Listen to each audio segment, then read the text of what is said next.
Agora sim, estamos oficialmente gravando, então, tá? Essa nossa palestra da Semana do Educador, tá? Aqui na Ubra. A gente preparou essa palestra, tá, pessoal?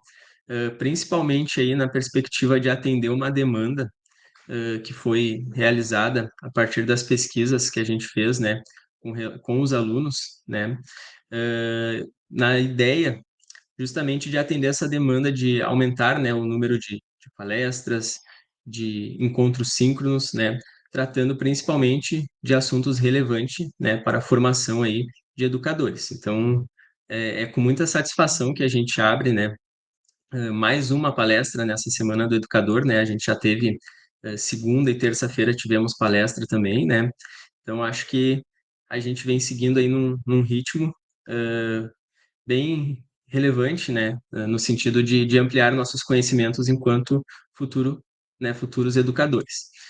Gostaria então de dar as boas-vindas para a nossa palestrante Franciele e a Camila, tá? Eu acho também de extrema importância manter, né, o rigor, né, de falar sobre o mini currículo, né, da Franciele e da Camila. Então, eu vou ler para vocês um pouco da experiência delas, tá, pessoal?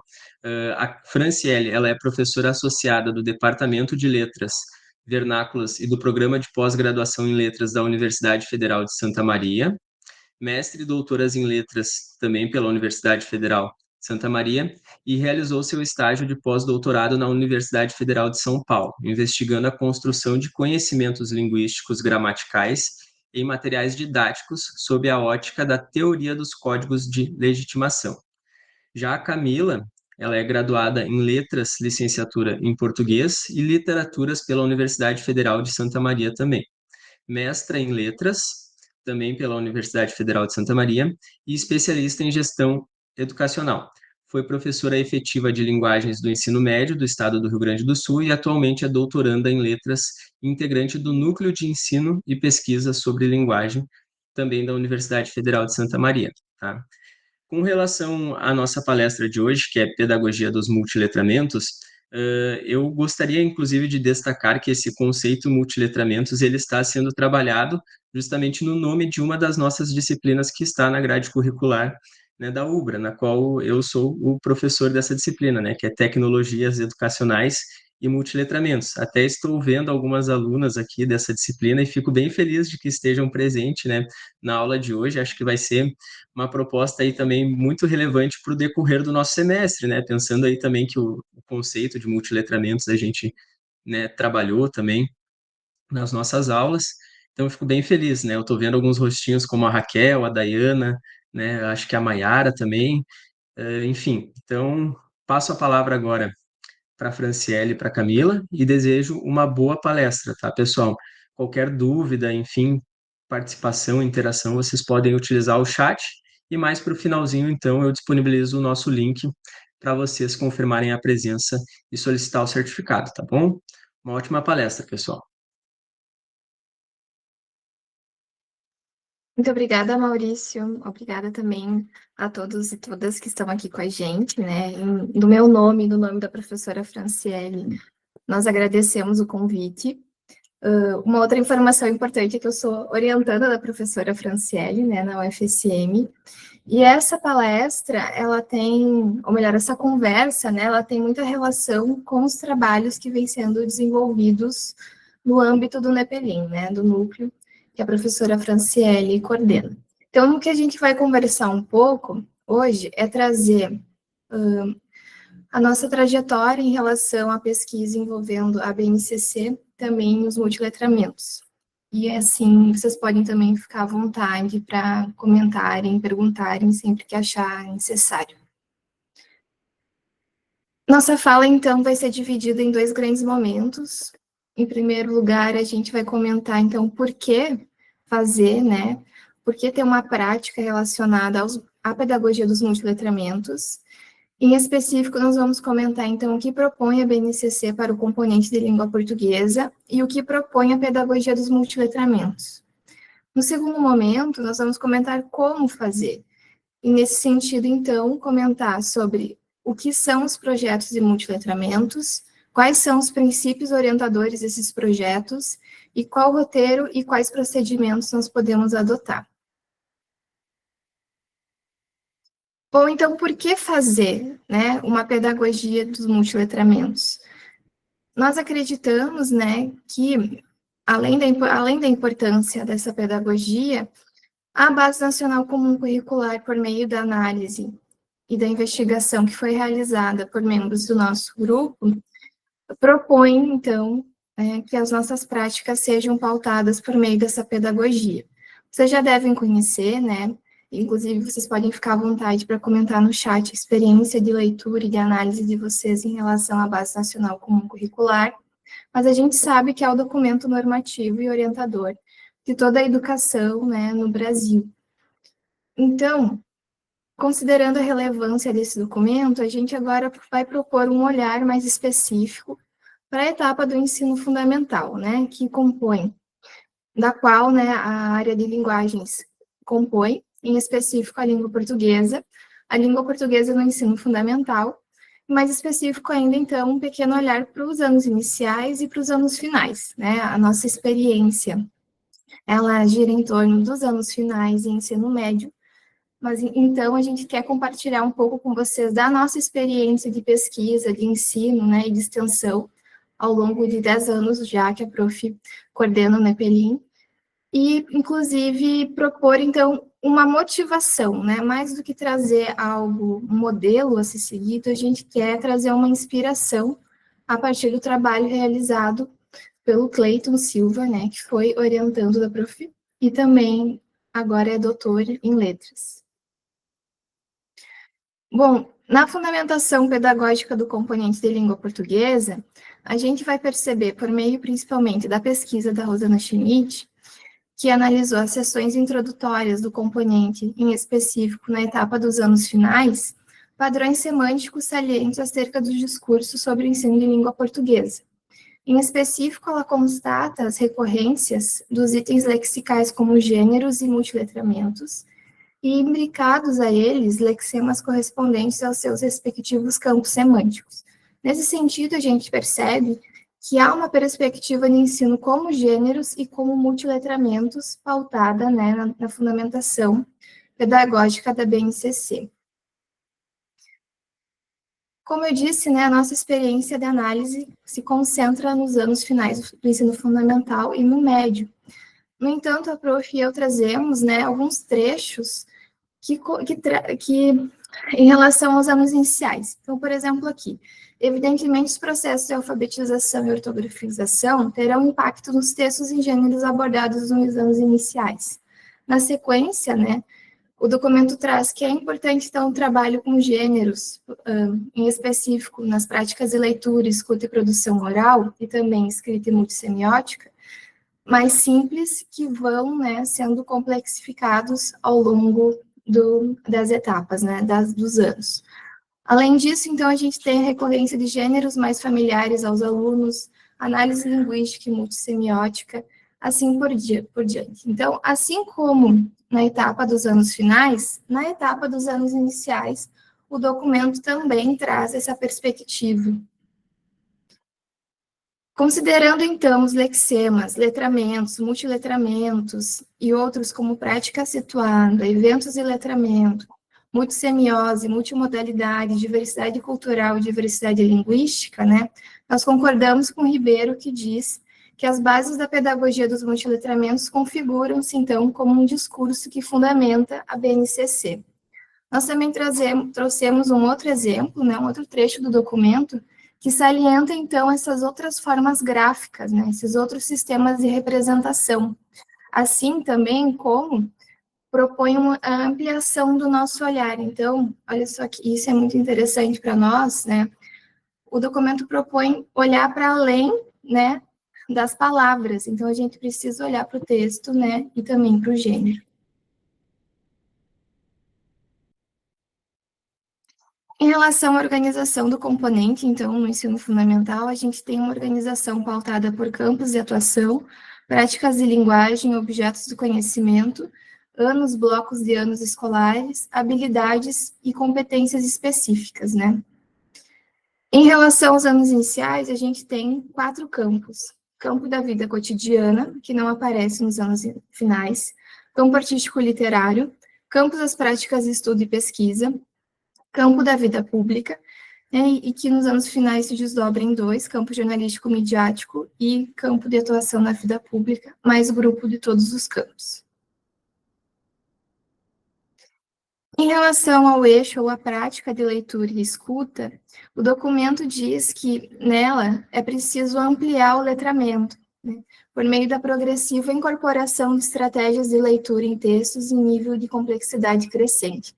A pesquisa realizada pela Rosana e outras pesquisas que foram feitas no âmbito do nosso grupo, elas mostram que há, por vezes, uma incongruência teórica-metodológica, né, e a professora pode comentar um pouco mais sobre isso, em relação a esses termos. Então, por vezes, há uma flutuação, né, entre os termos texto e gênero, letramento, letramentos, né, e multiletramentos. Mas a gente quer ressaltar aqui, né, que a gente está pensando, então, numa pedagogia plural, e por isso a gente não pode considerar só o letramento da letra, né? Inclusive, o documento traz isso quando sugere a ampliação do nosso olhar para essas outras formas de representação, que não somente a verbal. Bom, alguns exemplos, então, em relação à leitura, né? Então, a gente tem a leitura para fruição estética de textos e obras literárias, pesquisa e embasamento de trabalhos escolares, realização de debates, discussões sobre temas relevantes, além, né, de desenvolvimento pessoal. Em relação à prática de produção de texto, o documento diz que ela compreende a progressiva incorporação de estratégias de produção de textos de diferentes gêneros textuais. Por exemplo, a gente traz essa habilidade, né, 06, específica do primeiro e segundo ano, que diz, então, que é preciso planejar e produzir, em colaboração com colegas e com a ajuda do professor, recados, avisos, convites, receitas, instruções e montagem, entre outros gêneros do campo da vida cotidiana, que possam ser repassados oralmente por meio de ferramentas digitais, em áudio ou vídeo, considerando a situação comunicativa e o tema, assunto, finalidade do texto. Então, a gente vê que a produção textual, ela também vai além, né, dos gêneros tipicamente tradicionais da escola, né? Então, a gente precisa considerar esses gêneros emergentes e uma diversidade de práticas no contexto da nossa sala de aula. A prática de oralidade, ela propõe, então, o conhecimento e o uso da língua oral, as características e interações discursivas e as estratégias de fala, escuta e intercâmbios orais. Como exemplos, a gente tem analisar e produzir uma mensagem gravada, né, jingles, debates, entrevistas, declamações de poemas, contação de histórias, cantigas, entre outros gêneros. Em relação à prática de análise linguística semiótica, nela o documento diz que é preciso sistematizar a alfabetização, particularmente nos 2 primeiros anos, e desenvolver ao longo dos 3 anos seguintes a observação das regularidades e a análise do funcionamento da língua e de outras linguagens e seus efeitos nos discursos. Como exemplo, então, a gente traz análise de gêneros multimodais, como histórias em quadrinhos e tirinhas, considerando os sentidos produzidos pela modalidade visual, e também um trecho de uma outra habilidade, apreciar poemas visuais e concretos, observando efeitos de sentido criados pelo formato no texto na página, distribuição e diagramação das letras, pelas ilustrações e outros efeitos visuais. Então, a gente vê que o documento ele também vai pautar, né, esses outros elementos, esses elementos semióticos, né, multimodais, enfim, também há uma flutuação de termos nesse sentido aqui nos anos iniciais. Não sei, prof, quer complementar alguma coisa? Sim, pode ser. É importante a gente relembrar nesse contexto de que a publicação da Base Nacional Curricular, ela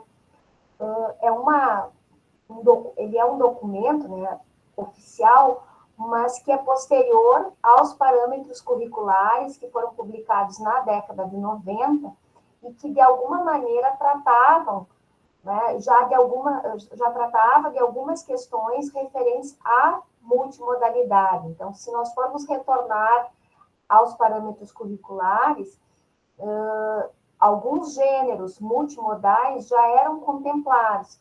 No entanto, essa perspectiva, como a Camila sinalizou, né, de gêneros e de multimodalidade, ela se materializa de forma mais efetiva na Base Nacional Comum Curricular. Então, nos PCNs, nós teríamos a questão da oralidade e da análise linguística.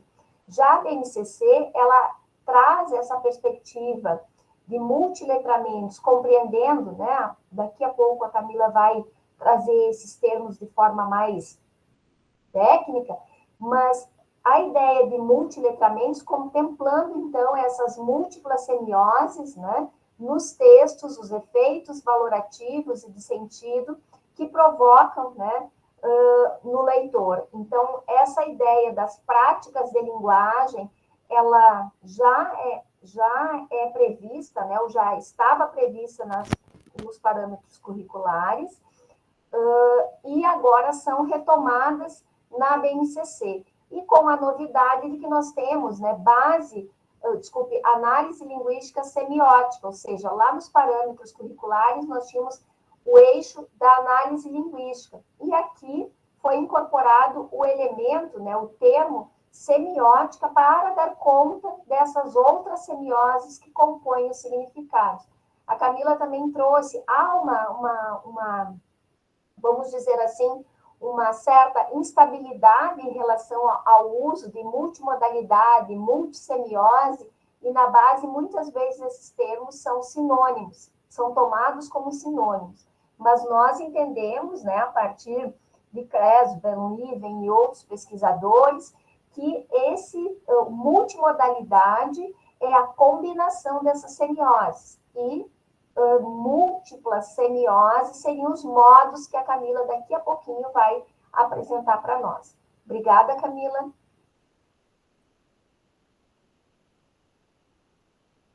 Em relação aos objetos de conhecimento, então, eles são entendidos como os conteúdos, conceitos e processos que, por sua vez, são organizados em unidades temáticas no documento.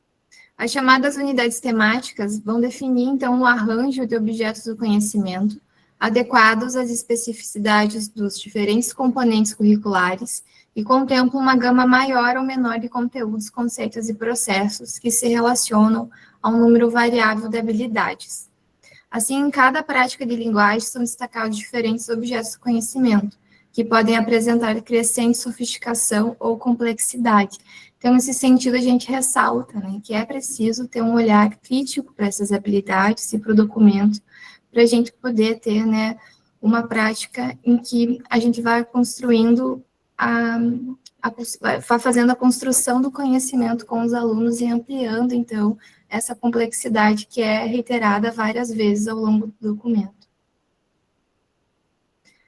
Em relação, então, aos anos ou blocos de anos escolares, eles são identificados a partir do código alfanumérico da habilidade, né, presente no documento, e a gente traz como exemplo, então, a EF 35 LP 29 e a EF 35 LP 30. Ou seja, o primeiro par de letras indica a etapa, né, EF ensino fundamental, o primeiro par de números indica o ano ou bloco de anos, terceiro ou quinto ano, nesse caso um bloco. O segundo par de letras indica um componente curricular, LP, no caso língua portuguesa. O último par de números indica, por sua vez, a posição da habilidade na numeração sequencial do ano ou do bloco, né? Nesse caso aqui, 29 e 30. A gente vai ver, por exemplo, muitas vezes nos livros didáticos, a retomada não da habilidade toda, né? Que vai ser apresentada lá no início do livro, mas só o código, né? Em muitas das atividades. Então, a gente faz esse movimento de ida e retorno, né? A gente traz aqui, então, um outro exemplo para ilustrar um pouquinho melhor, né? Em relação aos anos finais. Então, EF 6 e 7, do sexto ao sétimo ano, ensino fundamental, língua portuguesa, né? E a posição. Em relação às habilidades dos anos iniciais, como exemplo, a gente traz a EF 05 LP 28. As habilidades, elas expressam as aprendizagens essenciais que devem ser asseguradas aos alunos nos diferentes contextos escolares. As pesquisas realizadas pelo núcleo, né, pelo NEPELIN, elas mostram que, por vezes, essas habilidades não seguem essa estrutura típica, né? Por vezes, ela vai trazer, então, só o verbo ou complemento, ou só o verbo modificador, né, e vai ter uma flutuação nesse sentido também.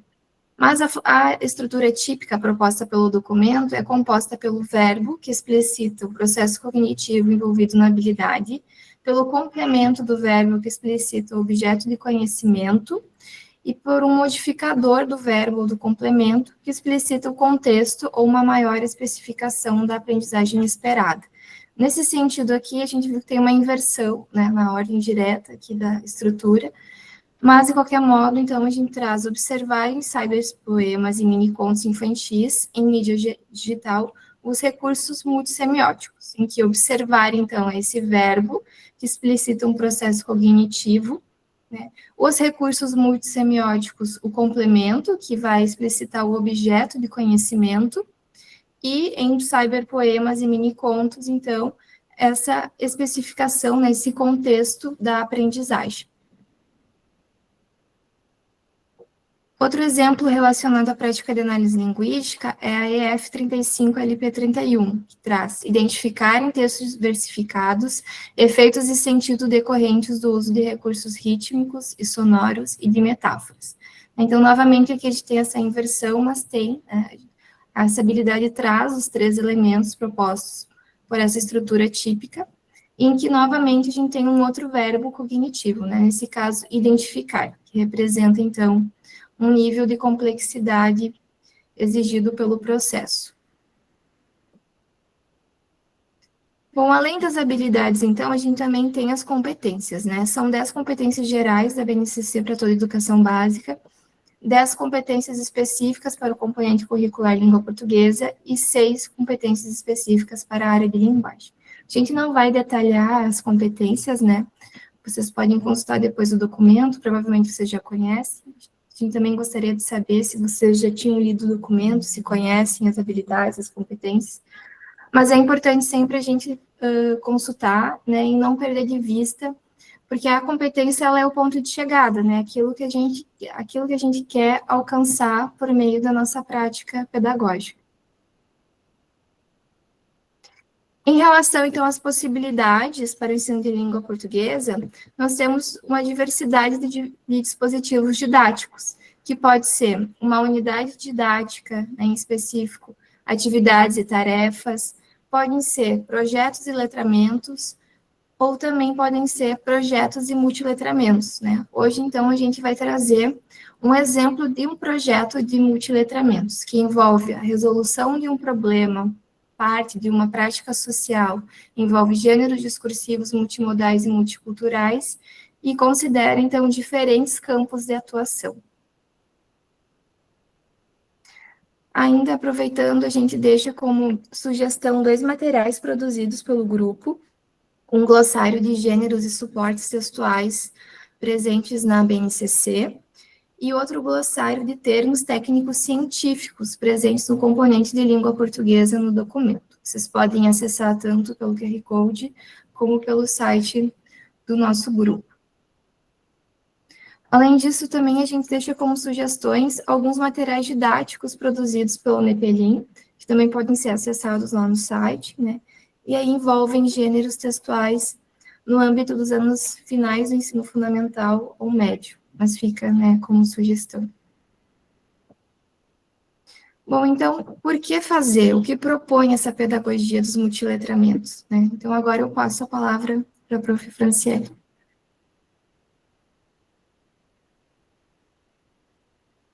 Microfone, prof. Desculpa.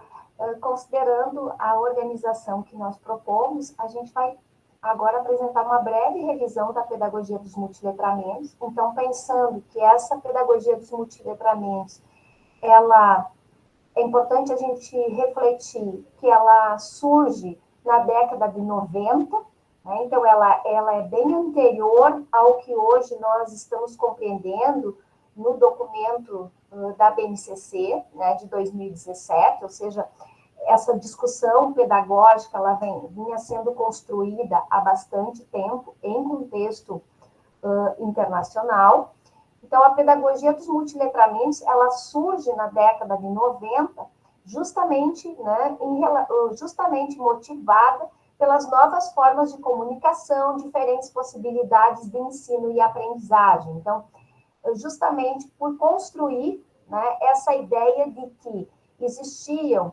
letramentos emergentes na sociedade contemporânea e era necessário a escola, né, compreender esses letramentos emergentes e não simplesmente trabalhar com os letramentos da letra e do impresso. Então, na década de 90, com essas transformações tecnológicas e sociais, o grupo de Nova Londres, então, propõe um manifesto, né, que é conhecido por nós e recentemente foi traduzido pela professora Ana Elisa Ribeiro, que é o manifesto Uma Pedagogia dos Multiletramentos, desenhando futuros sociais.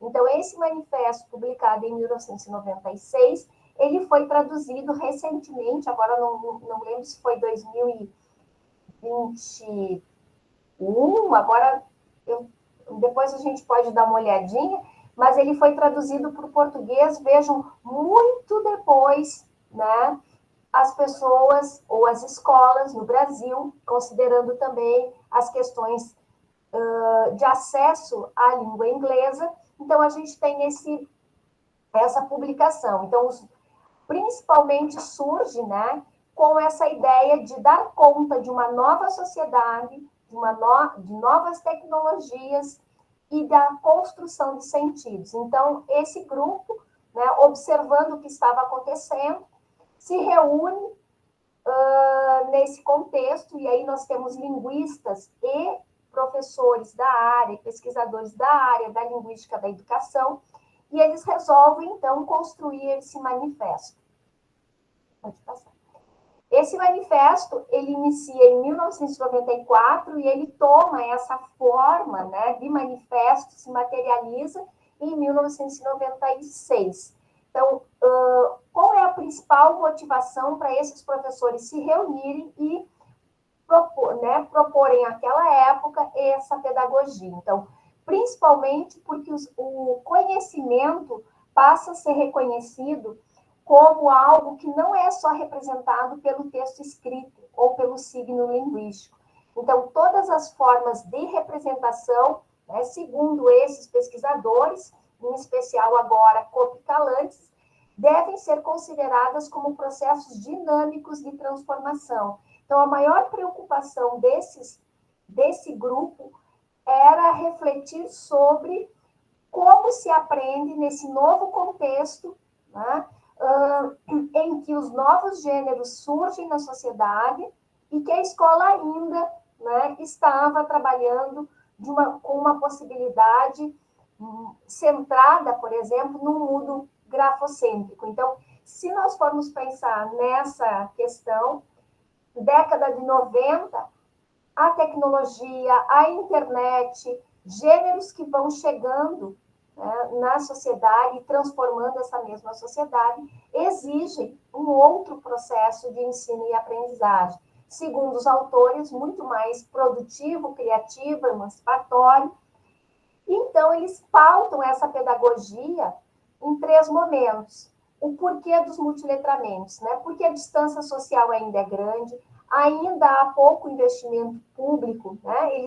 O investimento ainda não é suficiente, e é necessário se construir, né, uma educação que prepare para a cidadania, né, uma cidadania diferenciada e ativa. Os alunos como agentes dos seus processos e o ensino centrado nas suas próprias vidas sociais. Se a gente observar o que foi proposto em 96, né, e como a gente olha para a nossa escola hoje, no Brasil ainda, né, no Brasil e em boa parte do mundo, ou principalmente no sul global, nós ainda precisamos, né, refletir sobre distância social, investimentos públicos e cidadania diferenciada. Então, a BNCC retoma esses termos e também nos provoca, né, de certa forma, a refletir sobre o que desses multiletramentos. Então, o que nós vamos trabalhar na escola em relação aos multiletramentos? Quando se fala em multiletramentos, vamos prestar atenção nesse prefixo multi e o que ele, né, compreende. Então, a multiplicidade cultural, ou seja, nós não temos somente as práticas canônicas de leitura e de escrita, mas nós temos uma multiplicidade cultural que revela cenários diferentes, papéis sociais, relações interpessoais, assuntos diferentes, e nós temos, junto a isso, uma multimodalidade, ou seja, uma multiplicidade de linguagens e de mídias. Então, a forma de construir significado, ela se transforma para atender essa modernização ou esse mundo pós-moderno, fluido, né, que requer uma outra forma de agir. E essa multimodalidade, ela compreende diferentes semioses. A multiculturalidade, então, se antes nós centrávamos, né, em textos escritos, nós vamos trabalhar com um conjunto de textos híbridos, com diferentes letramentos, né, que caracterizam um processo de escolha pessoal e política. Então, nós vamos trabalhar com gêneros que até então não eram considerados relevantes no contexto da escola. Nós vamos trabalhar com, por exemplo, grafite, nós vamos trabalhar com podcast, nós vamos trabalhar com outros gêneros que mobilizam e que talvez numa questão de letramento vernacular, pode ser gêneros que são mais ou menos valorizados pela sociedade, né? Mas que nós, na escola, vamos compreender como respostas culturais diferentes, né, e emergentes. Então, o que é apropriado, né, segundo o grupo, o que pode ser apropriado para mulheres, para indígenas, imigrantes que não falam a língua nacional, para falantes dos dialetos que não o padrão. Quer dizer, que grupo social está na escola, né, que grupo de alunos, de quais comunidades esses alunos participam, né, e que diversidade local e como essa diversidade local se conecta com uma diversidade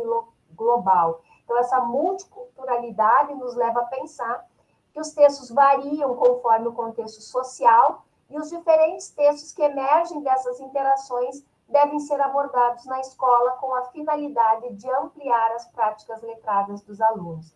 Então, a gente vai pensar em textos, né, que trabalhem diferentes linguagens associadas, né, a diferentes recursos, então, semióticos, e isso combina, né, com uma questão de um avanço tecnológico, ou seja, as tecnologias digitais proporcionaram ampliação na produção e no consumo de textos multimodais. Então, não quer dizer que a multimodalidade não existia, mas com o advento da tecnologia, nós temos uma fluidez e uma rapidez na construção de sentidos que é quase que instantânea, né? Então, se antes nós enviávamos uma carta, hoje nós enviamos uma mensagem pelo WhatsApp. E essa fluidez e essa rapidez, ela também interfere nas formas de trocar significado, evidentemente.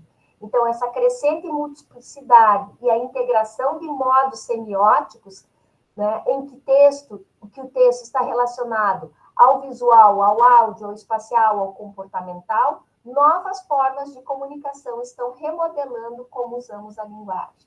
Então, pensar, por exemplo, que nós interagimos, né, com diferentes plataformas, interagimos de forma quase instantânea com pessoas distantes no tempo e no espaço, né, isso também significa que ser letrado é saber analisar criticamente as diferentes multimodalidades nas diferentes mídias digitais. Então, a forma como eu me comunico nesse espaço, ela se torna uma forma muito mais fluida, muito mais rápida, mobilizando muito mais recursos semióticos do que antes. Então, o que nós vamos trabalhar dos multiletramentos, né? Formas diferentes de conhecer o mundo e aprender sobre ele. Então, se anteriormente nos concentrávamos no signo linguístico, nós vamos trabalhar e entender que a construção de significados é multimodal, então nós aprendemos multimodalmente. Então, são variadas as formas de significação. Os textos, então, apresentam diversas linguagens, né? Do áudio, do verbal, do imagético. Essas linguagens podem ser divididas em designs, então, que são essas semioses disponíveis, né? E essas semioses, o sonoro, o visual, o linguístico e o gestual, elas se combinam na construção de significados e se materializam em textos, então, denominados textos multimodais. E é esse o nosso grande desafio. Então, a pedagogia dos multiletramentos, ela compreende esse processo de ensino como um designer, né? Um design que significa qualquer atividade semiótica que implica a utilização da linguagem para a produção de significados. Então, eu produzo e consumo diferentes textos a partir dos designs disponíveis.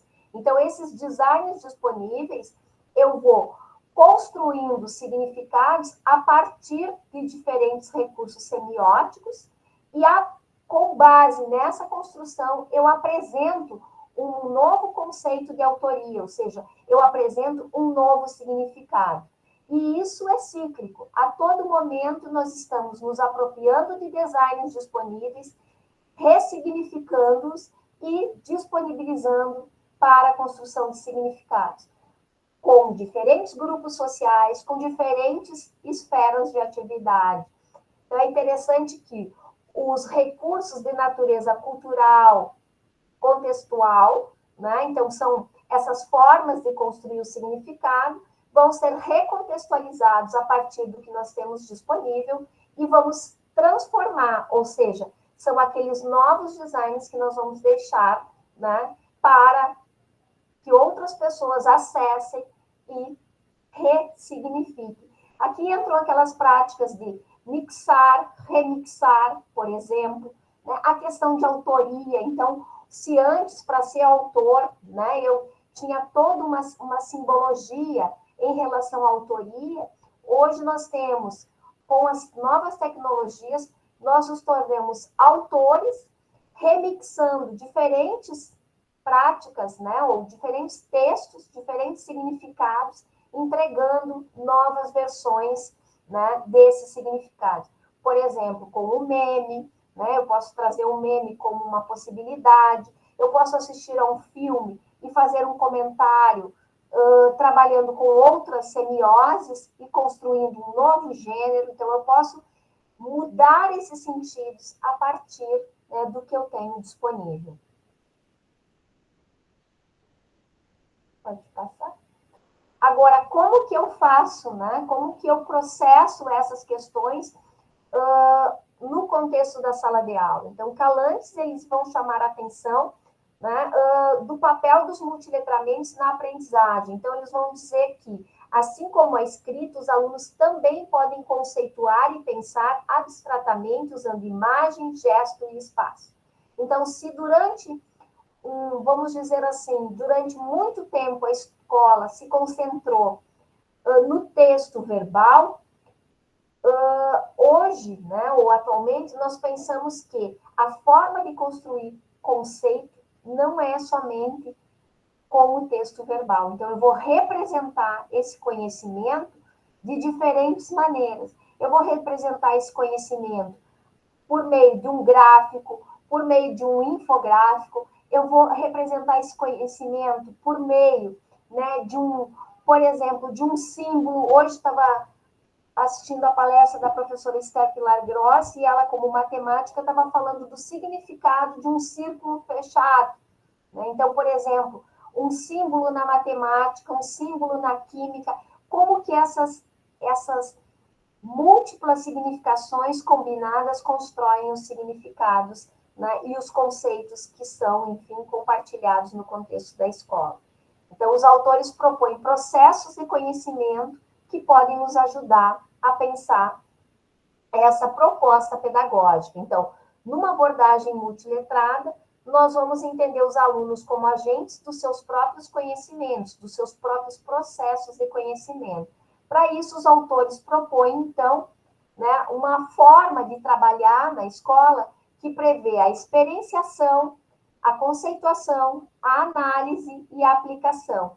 E esse quadrante que é apresentado, ele não é estático. Então, eu vou trabalhar de acordo, né, com a minha proposta, com o meu objetivo de sala de aula, de ensino. Então, a prática, ela vai, anteriormente, né, ela vai ser chamada de prática situada, conceituação, experienciação, porque os autores também foram modificando esses processos de aprendizagem ou de conhecimento. Acho que dá para passar, que aqui a gente vai poder, então, compreender como que eu vou trabalhar essa pedagogia. Então, inicialmente, o aluno vai experimentar, né, ele vai experienciar conceitos, ideias e textos que são familiares a esses estudantes, para posteriormente, então, compreender, classificar, definir conceitos por nomeação, por categorias, identificando, concluindo, conectando conceitos.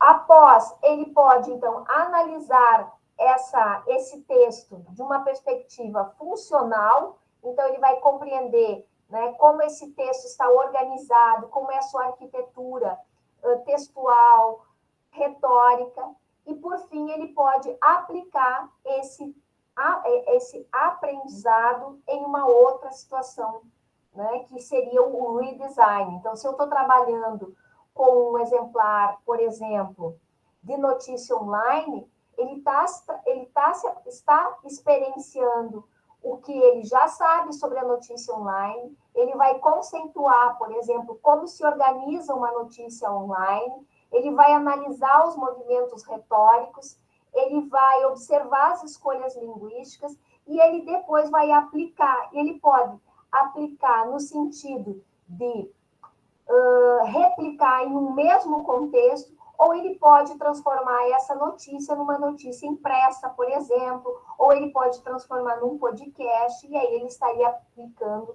esse conceito, todo esse conceito que foi desenvolvido, construído por ele em um outro contexto, né, que mobiliza outros recursos semióticos. Então, por isso, o design, o que está disponível, como ele vai construir e o que ele vai devolver a essa comunidade, né, com a qual ele está interagindo. Como fazer, então? Né? Nós podemos trabalhar com projetos de multiletramentos.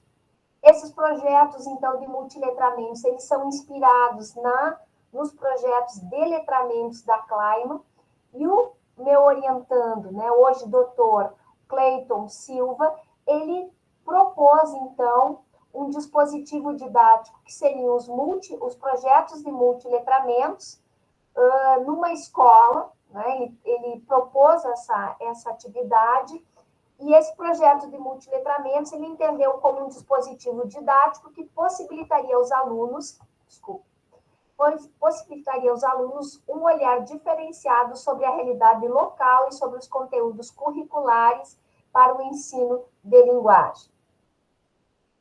Essa tese pode ser acessada, né? Então, como que nós, né, pensamos essa prática? Então, a Angela Kleiman, né, ela postula que um projeto de letramento é uma prática social em que a escrita é utilizada para atingir algum outro fim. É um conjunto de atividades que se origina de um interesse real na vida dos alunos e cuja realização envolve a escrita, isto é, a leitura de textos que, de fato, circulam na vida real. Então, quando a Angela Kleiman, né, propõe os projetos de letramento, ela não propõe considerando essas multiplicidades de linguagens, nem as múltiplas semioses.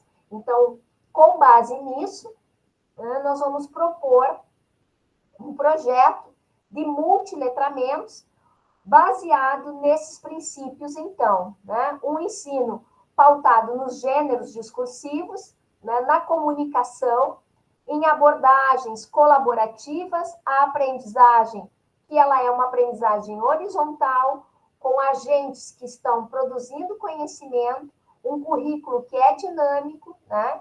E também uma prática social, ou seja, lembrando lá os campos de atuação da BNCC. Então, todos esses princípios, eles orientam um projeto de letramento. Um roteiro que poderia contemplar, então, um projeto de multiletramentos, de acordo com Silva, prevê a identificação das práticas de letramentos dos estudantes, ou seja, de quais práticas de letramento esses estudantes participam, eu preciso mapear, o que eles costumam ler e produzir, quais são os problemas que afetam a comunidade e como que eu posso organizar uma sequência de atividades em um projeto que, de certa forma, busca ressignificar as práticas e eventos de letramentos que os alunos, né, das quais os alunos participam. Então, a gente vai tentar apresentar um exemplo que foi foco da tese desse doutor, né, que é o Clayton, e ele propõe um roteiro com os processos de conhecimento. Então, experienciando. Primeiro, né, eu vou trabalhar com a entrevista e questionário de estudantes. Então, ele foi para a sala de aula, numa sala de aula de uma escola rural, com alunos de 9º ano, e ele elaborou, então, entrevistas e questionários para reconhecer quais eram as práticas que os alunos, né, de quais práticas esses alunos participavam. Por quê? Porque para trazer o novo, eu preciso experienciar primeiro o que é conhecido. Então, a partir do que esses alunos conhecem, eu vou trazer algo que não seja familiar, ampliando, né, o conhecimento, os horizontes de expectativa desses estudantes. Posteriormente, então, ele vai conceitualizar, então, nominalizando, após a leitura, análise de textos, os alunos vão selecionar e reorganizar os gêneros que possam auxiliar a resolver o problema-alvo. E depois ele vai explicar, por meio da teoria e da análise linguística, né, a conexão entre os elementos do projeto e os conceitos de linguagem já conhecidos pelos alunos. Vão analisar, então, nessa etapa, a desconstrução dos gêneros, um momento que eles vão observar como esses gêneros estão organizados retoricamente, conectando com o sentido e as relações em relação à estrutura, funções na sociedade. E, criticamente, né, eles vão analisar as relações de poder, ideologia, autonomia, que estão, né, vamos dizer assim, representados nesse texto. Por fim, eles vão aplicar, né, vão testar esses conhecimentos, produzindo textos para enfrentar o problema social identificado e, criativamente, eles vão depois, né, intervir de forma inovadora nesse contexto. Eu acho que vai ficar melhor agora quando a gente mostrar o projeto que foi desenvolvido pelo Clay. Então, inicialmente, houve um mapeamento dos estudantes, né, com os estudantes a partir de questionários e entrevistas, se identificou uma problemática a partir de uma enquete, a partir disso foi executado um projeto, né, com o campo de atuação, selecionando o campo de atuação em gêneros textuais, atividades e processos de conhecimento, e, por fim, os alunos avaliaram o projeto que foi desenvolvido na escola. Como é que eles identificaram a problemática? Né? Com base, então, na tese do Clayton, ele organizou uma enquete em uma escola pública do Rio Grande do Sul para saber qual era o problema que afetava a comunidade. Na época, era um período pandêmico e nós esperávamos que os alunos, né, trouxessem a Covid, né, ou enfim, a epidemia que todos nós estávamos experienciando à época. Diferentemente disso, os alunos trouxeram, né, um outro problema, que seria um problema ambiental, ou seja, de poluição. Então, a partir do que os alunos identificaram como problema naquela comunidade, foi desenvolvido, né, o projeto de multiletramentos. Para isso, né, ele organizou com gêneros multimodais, como documentário, reportagem de divulgação científica, post, resumo, post no Instagram, e toda uma sequência de atividades que possibilitou, então, né, trabalhar com os alunos a partir de uma necessidade local. E o projeto, junto com os alunos, foi denominado, né, só uma segunda, a poluição dos riachos em nossa comunidade. Então, vejam que eles tinham esse foco.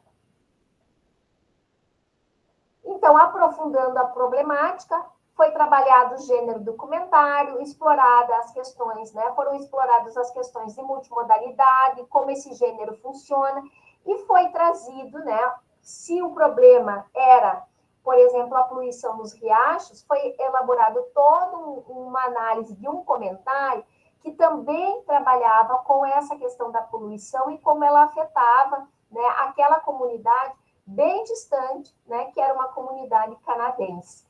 Então, os alunos se impactaram, porque enquanto eles estavam entendendo que poluição era só jogar, né, alguma sujeira, vamos dizer assim, nos riachos, eles começaram a perceber que a poluição tinha efeitos muito maiores e muito mais prejudiciais a toda a comunidade naquela região em que eles estavam, né, inseridos. Depois foi trabalhado ainda, né, uma reportagem de divulgação científica que se conectava com o tema abordado nesse documentário.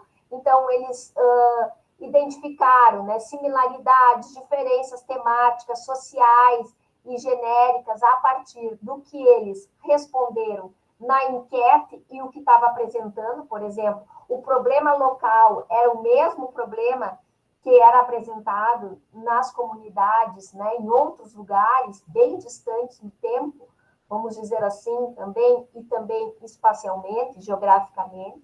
Então, eles foram discutindo todas essas questões. Depois, eles trabalharam com o gênero post no Instagram, então, para defender, né, a ideia de que precisava conscientizar aquela comunidade a respeito da poluição. O mapeamento que foi realizado identificou que aqueles alunos entendiam que na escola não se realizava escrita, que eles não eram leitores e nem autores, mesmo que eles usassem, por exemplo, as redes sociais. À época, e agora também, o celular era proibido, né, em sala de aula, então eles não poderiam usar. Então, foi todo um movimento de compreender como funciona retoricamente o post, qual é a função que tem, né? Então, eles foram trabalhando com hashtag, com termos que eram típicos desse gênero, como se fazia, como poderia impulsionar o post, todo esse movimento, né? Que até então era muito novo para eles, de ser trabalhado no contexto da escola. Lembrando que eram alunos de escola rural, eram alunos que não escreviam ou não usavam recursos digitais na escola e que participavam basicamente de comunidades, como, por exemplo, religiosa, a missa que eles assistiam ao domingo, comunidades tradicionalistas como o CTG, e que eles não tinham muita voz como autor, como agente nesse processo. Então, essa tese, né, ela demonstra que a gente pode promover agência e transformação social, né, por meio desses novos gêneros. Aqui alguns exemplares que foram produzidos, né, com fotos que eles tiraram, por exemplo, na comunidade. Então, eles foram mostrando, né, como que isso poderia, eles fizeram toda uma campanha no Instagram de conscientização. E, por fim, eles produziram relatos reflexivos, ou seja, a partir, né, de perguntas que o professor proporcionou a eles refletiram em que medida eles se tornaram mais agentes nesse contexto. Então, escreva suas impressões sobre o trabalho desenvolvido durante esse projeto de multiletramentos e algumas perguntas orientadoras, por exemplo, o que você compreendeu e não compreendeu em relação à temática, e assim por diante. Vocês podem acessar a tese do Cleiton também posteriormente. Mas chama a atenção, né, que a percepção, como eles ampliaram a visão de mundo do local que era essa escola, situada no interior do Rio Grande do Sul. Então, o que eles perceberam? tem pessoas até morrendo por causa da poluição. Eles entendiam poluição de uma forma muito, vamos dizer assim, muito rotineira. Era o papel no chão da escola, ou era o papel que era jogado no riacho. Então, eu acho que a nossa comunidade, né, a situação não é tão grave. Compreendi que a poluição das águas e dos lixões naquele lugar já tiraram a vida de muitas pessoas. Então, eles ficaram muito impactados porque o documentário trouxe a poluição, ou seja, a alteração na sociedade, a alteração em relação a essa mudança climática muito maior do que eles estavam observando no seu dia a dia. Né? Então, pode passar, Camila. Esse documentário, vejo que o documentário foi o que mais impactou dos gêneros que eles trabalharam, porque eles fizeram resumos sobre o documentário, eles precisaram estudar a estrutura do documentário. Eu gostei muito de assistir esse documentário. Eu não me arrependi de ter escolhido esse tema, que era da poluição. Para mim, os trabalhos foram muito interessantes. Compreendi que não pode jogar lixo na água, compreendi que a poluição das águas e dos lixões naquele lugar já tiraram vidas. E interessante que nessa comunidade eles tinham aqueles, quem é do interior vai compreender, muitas como regiões assim usavam os chiqueirões, ou seja, onde não havia um tratamento dessa água que era despejada nos riachos. Esses dejetos eram despejados. A partir desse projeto, eles começaram também a se dar conta que não era só essa poluição de não jogar lixo na água, e que lixo era esse que estava sendo jogado na comunidade deles. Então, foi bem interessante, né, também pensar sobre isso.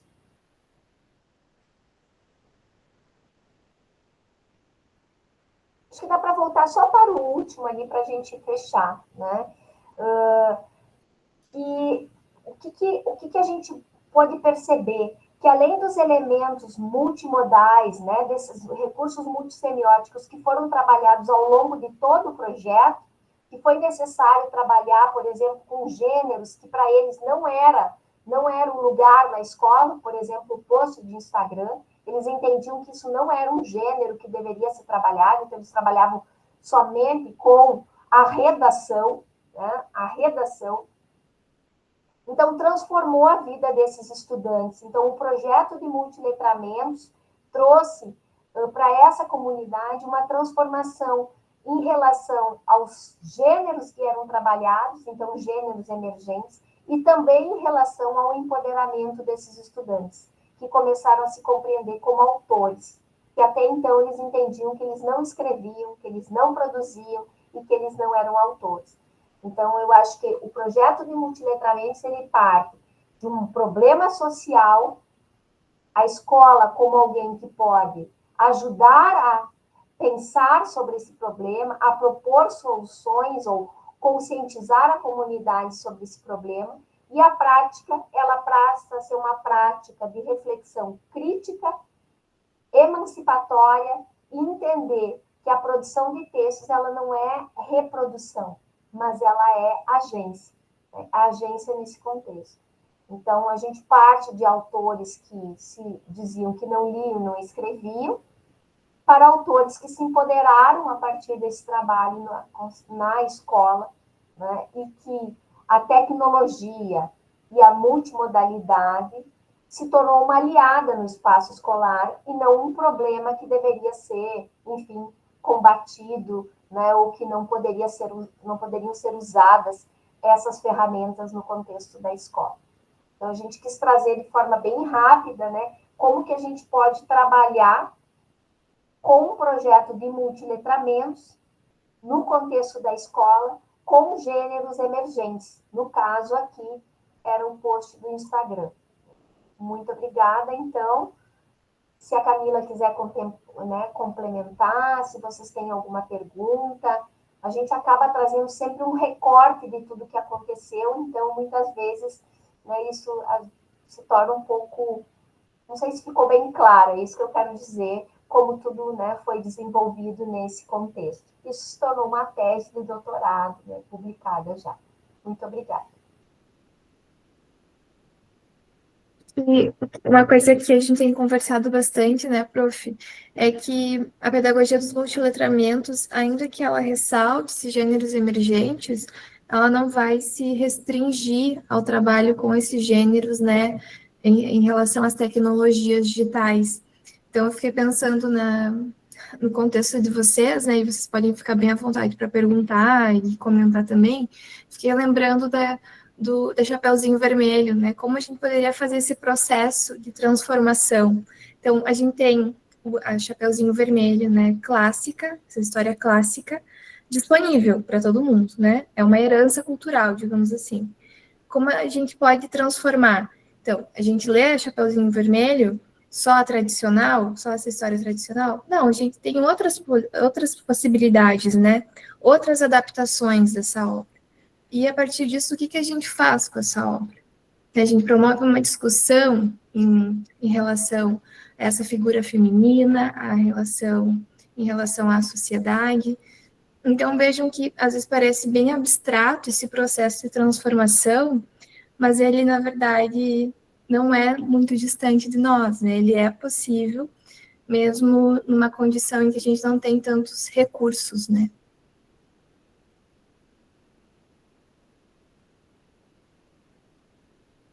Também remixar, por exemplo, né? Por exemplo, eu estou trabalhando com o livro, né, nesse formato impresso, eu posso usar as tecnologias para trazer outras possibilidades de leitura, eu posso transformar esses significados de acordo com a minha cultura, com a minha comunidade, né? E uma coisa que eu insisto muito, assim, é a partir desses projetos que são significativos para a comunidade, que às vezes nós, professores, chegamos com a temática já escolhida, né? Vamos trabalhar com esse tema. E muitas vezes o tema não é o que, no horizonte dos alunos, é o que está, por exemplo, borbulhando, é o que está inquietando. A gente queria muito trabalhar com a questão das vacinas, da não disponibilização de vacinas, queríamos trabalhar com a questão da epidemia, do ensino remoto, e os alunos, eles apagaram tudo isso e se concentraram, porque talvez o que era familiar para eles, o que estava mais concreto, naquela comunidade mais isolada, que talvez não estivesse sofrendo tanto com a epidemia, né, por estar, por exemplo, um pouco mais distante de um número maior de pessoas, enfim, o que aconteceu? Eles escolheram a poluição. E a gente, na enquete, pensou, sim, mas e agora? A gente já tinha planejado todo um processo de intervenção diferente, né? E, ao final, assim, foi lindo o resultado, porque eles ressignificaram a própria prática. Eles não perceberam que a própria comunidade estava despejando nos riachos algo que poluía. Eles achavam que era ir lá buscar latinha só, o papelzinho, mas existiam problemas mais graves na comunidade em relação à poluição. E eles se deram conta nesse processo. Então, a agência, né, perspectiva crítica em relação ao que eu estou vivendo, muitas vezes não é. A gente passa, né, por uma. Às vezes as próprias secretarias trazem as propostas para os professores, né? Vamos trabalhar a educação no trânsito, vamos trabalhar a educação. É tanta coisa que a escola tem que trabalhar, e às vezes a gente esquece de ouvir os atores que estão, né, na escola. Quem são os atores na escola? São a equipe diretiva, são os professores, são os estudantes, são as demandas daquela comunidade. Às vezes é uma rua que não foi asfaltada e que em dia de chuva não dá para chegar à escola. Então, isso é significativo. E isso precisa se tornar também, isso também é a base dos multiletramentos. Tá? O que me afeta nesse contexto? Né? E aí pode ser não uma questão só um problema, por exemplo, tão prático, mas pode ser uma questão, como a Camila disse, é uma questão de como eu vejo a mulher, né? Como eu vejo a minha escola, né? Considerar, aqui eu achei bem interessante, ó, a Dayana trouxe para nós, considerar o olhar da criança para a vida, aquilo que eles veem a respeito da realidade. Isso é a base da pedagogia dos multiletramentos, que combina com outras propostas pedagógicas. Né? Então, o aluno como agente, E o professor Maurício, que está trabalhando com tecnologias, né, vai trazer uma série de outros recursos que vão tornar essa aula muito mais dinâmica e significativa para esse estudante. Não sei, professor Maurício, como é que você também percebe isso, né? Se a gente está, assim... Na verdade, prof. Franciele, com a palestra, assim, me veio algumas ideias, né? Fomentou bastante, assim, os meus pensamentos com relação à aplicação prática, né? Digamos assim, a proposta prática mesmo de levar, né?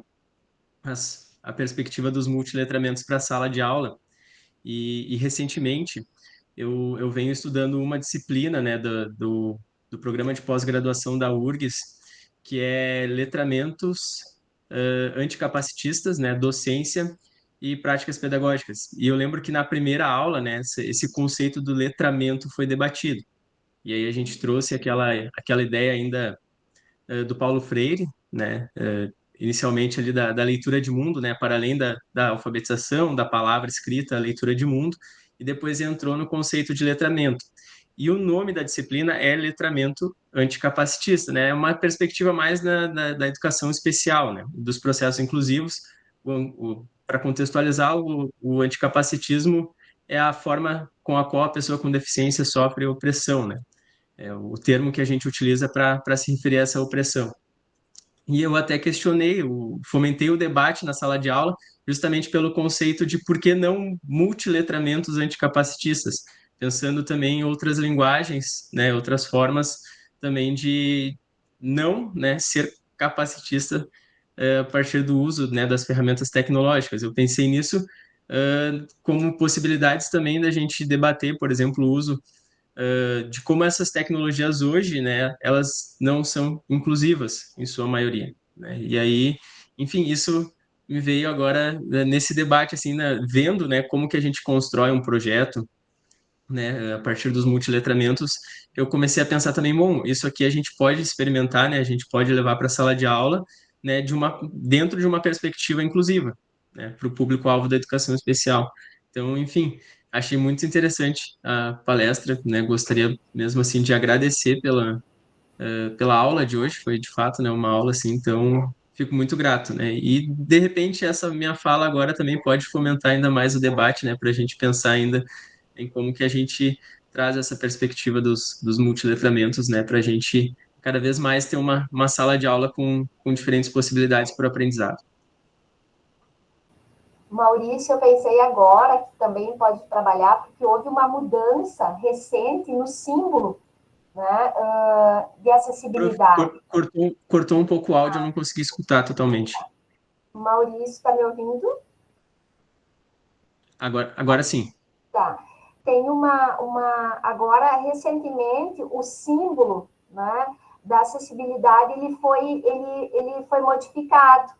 E aí Uhum. dá uma excelente análise multimodal para trabalhar, porque se antes a gente tinha, né, o cadeirante, enfim, hoje ele aparece com o símbolo dos braços, enfim, as cores, trazendo que Isso. são diferentes, né, deficiências, porque muitas vezes a gente associava, né, aquele símbolo exclusivo do cadeirante ali, e esquecia muitas vezes de todas as outras, né, deficiências. E aí dá um trabalho lindo para levar para a sala de aula, para essas questões de inclusão, né, de como esse símbolo também foi evoluindo, porque aí entra a questão que a Camila trouxe. A sociedade foi se transformando. E esse anticapacitismo que hoje a gente discute é diferente de 10 anos, 15 anos, né? Então, assim, agora eu abri aqui só para dar uma olhadinha, né? Assim, tem lindo o que pode ser feito, né, de análise multimodal com esse novo símbolo. Está muito bonito. Então, parabéns também pelo trabalho que desenvolve. E muito obrigada pela oportunidade, né, Camila, de estar aqui com vocês, aprendendo e socializando um pouquinho, né, do que a gente constrói com os alunos, com vocês. Então, muito obrigada, Ubra, e muito obrigada a vocês pelo espaço, né, que nos colocaram para falar um pouquinho das nossas experiências. Acessem o nosso site do Nepelim, né? Vamos fazer mais parcerias também, eu acho que isso é muito legal, assim, trabalhar juntos, sempre a gente aprende e enriquece. Obrigada. Certo, gente, eu acho que a gente já vai se encaminhando, né, para o encerramento da nossa palestra. Eu antes gostaria de fazer mais um pedido para a professora Franciele e para a Camila. Antes perguntar se eu posso, né, claro, dando os devidos créditos, mas tem uma imagem que me chamou muita atenção na apresentação, que é aquela que tem um diagrama de Venn, que é aqueles círculos onde está o conceito de multiletramentos no meio, e aí multiculturalidade, né, e modalidade, né, multimodalidade. Eu posso compartilhar essa imagem na turma para fomentar o debate? Só a imagem do diagrama não teria problema, porque eu achei aquilo assim muito relevante, até porque a gente tem, acho que, um encontro síncrono nos próximos meses, né? E o primeiro a gente debateu o conceito de multiletramentos e acho que aquela imagem sintetiza muito bem a ideia, né, enfim, do conceito. Então eu gostaria de colocar ela no nosso fórum de debate da turma, tá? Se for possível, dou os devidos créditos também à produção de vocês.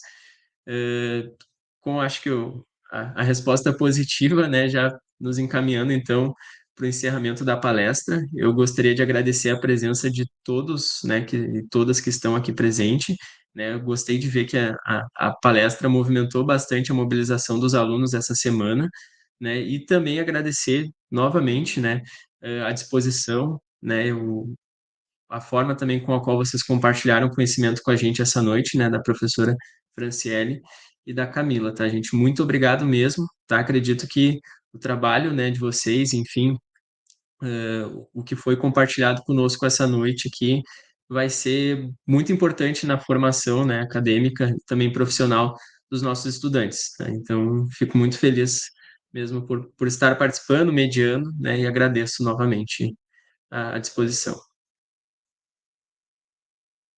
Certo, gente? Uma boa noite a todos. Eu vou encerrar a gravação, tá? E qualquer dúvida, né, pode nos contatar. E o link também aqui para o recebimento do certificado está aqui já fixado no nosso chat, tá? Um abraço, pessoal. Boa noite.